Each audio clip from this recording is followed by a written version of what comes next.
আমাদের ধারাবাহিক ক্যাম্পেইনের আজ সমাবেশ ছিল আলতাবালি পার্কে। আমরা স্বতঃস্ফূর্তভাবে সেটা আমরা করেছি। এখানে রাজনীতিবিদ থেকে শুরু করে কমিউনিটির বিভিন্ন পেশার মানুষরা উপস্থিত ছিলেন, পাশাপাশি রেস্টুরেন্ট ওয়ার্কার থেকে শুরু করে মালিক পক্ষরাও এখানে অনেকে প্রতিনিধিত্ব বক্তব্য দিয়েছেন। আমরা একটা জিনিস স্পষ্টতে বলছি, আমরা ঈদের ছুটি বাস্তবায়নটা সম্ভব যদি মালিক পক্ষরা সদয় হয়ে থাকেন, এবং সেটার জন্য আমরা চাচ্ছি মালিকরা যদি তারা স্বতঃস্ফূর্তভাবে এগিয়ে আসেন, তাহলে ঈদটা আনন্দটা শ্রমিকরা পেতে পারেন এবং কমিউনিটিতে একটি ইতিবাচক একটা পরিস্ফুটন হতে পারে, এবং সেটার জন্যই আমরা আন্দোলনটা করছি।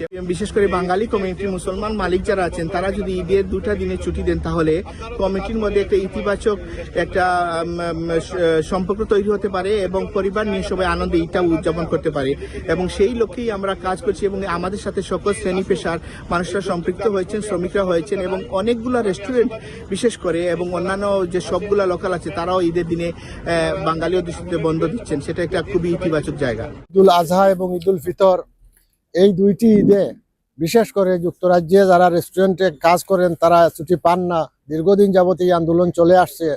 আমার মনে হয় এখন সময় এসেছে তাদের বুঝার, যেখানে বিশ্বব্যাপী সমস্ত মুসলমান এই দাবিকে সমর্থন জানাচ্ছেন, এবং এটা যখন শোনা যায় যে এই ঈদে বাঙালি রেস্টুরেন্ট বিশেষ করে বাঙালিরা ছুটি পায় না, তখন এটা আরো হৃদয় বিদারক হয় এবং এটা আরো মানুষের কাছে অন্যরকম মনে হতে। আমরা আশা করি এর থেকে তারা অবিলম্বে এই ছুটিটারে দিবেন।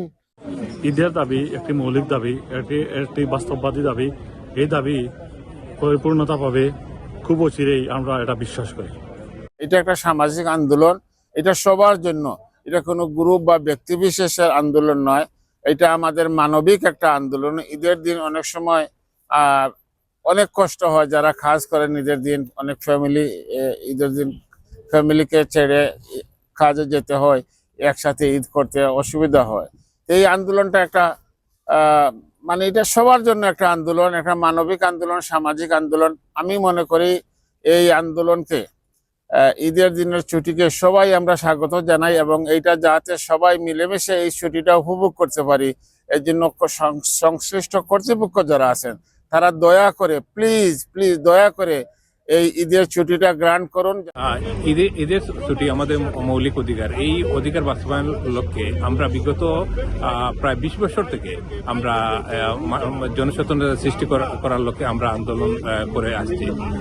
প্রথম পর্যায়ে আমরা লিখনির মাধ্যমে আমাদের বক্তব্যটা উপস্থাপন করেছি, এবং কোভিড পরবর্তী সময় থেকে আমরা এভাবে সমাবেশ করে আমরা মানুষকে জানান দিচ্ছি এবং মানুষের কাছে দাবি আমাদের উত্থাপন করছি। তো আমাদের মূল দাবিটা হচ্ছে যে আমরা যারা মুসলমান, আমাদের আইডেন্টিটি, বড় আইডেন্টিটি হচ্ছে আমরা মুসলমান। আমরা এই আইডেন্টিটি রক্ষা করার লক্ষ্যে আমরা চাই যে আমাদের ধর্মীয় যে রীতিনীতি যেগুলো আছে সেগুলা যথাযথভাবে পালন করা হোক। ঈদ মানেই আনন্দ, ঈদ মানেই খুশি। ঈদ উপলক্ষে এই বিলেতি যুক্তরাজ্যে 2টি ঈদ নর্মালি পালিত হয় মুসলিমরা, তবে অনেক কষ্টের বিনিময়ে অনেকে পালন করেন, কারণ যারা কর্মজীবী আছেন অনেকে দেখা গেছে এই ঈদের দিন ছুটি পান না। ছুটি না পাওয়ার কারণে অনেকেই পরিবার থেকে বঞ্চিত থাকেন, বন্ধুদের কাছ থেকে বঞ্চিত থাকেন। বন্ধু এবং পরিবারকে রেখেই তারপর ঈদের কর্মস্থলে যেতে হয়। তা আমাদের দাবি থাকবো আজকের এই দিনে, যে এই মানববন্ধন, এই যে গণসমাবেশ হয়েছে বিলেতে, এই আজকের এই আলতাবালি পার্কে, আমরা আশা করব যারা কর্তৃপক্ষ রয়েছেন, বিশেষ করে এই রেস্টুরেন্ট ব্যবসায়ী যারা মালিক পক্ষ রয়েছেন, তারা যেন এই ঈদের দিনটাকে ছুটি ঘোষণা করেন। ঈদের ছুটি আসলে একটা যৌক্তিক দাবি।